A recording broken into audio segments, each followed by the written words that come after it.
Hari ni nak masak telur hancur, masak kicap. Mula-mula gorengkan ikan bilis dahulu. Lepas ikan bilis dah masak, kita keluarkan dia.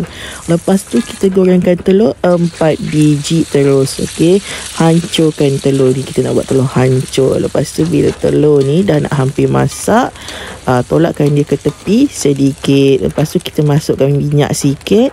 Lepas tu kita tumiskan bawang putih, bawang besar dan juga cili padi. Cili tu adjust lah, kalau nak pedas letaklah banyak. Lepas tu masakkan dia sampailah cili, bawang tu semua dah layu. Lepas tu campurkanlah dengan telur tadi tu, masakkan sekali. Okey, lepas tu letakkan sos tiram sedikit dan kicap sudah semestinya. Kicap lemak manis dari Jalin. Lepas tu titik-titikkan sedikit cuka. Lepas tu gaul-gaulkan dia. Masak ni senangnya mudah je. Lepas tu tutup api, baru masukkan ikan bilis tadi dan kacau-kacau. Ikan bilis kena masuk last kali bila tutup api sebab kita nak crunchy dia. Okey, masakan ni memang pantas.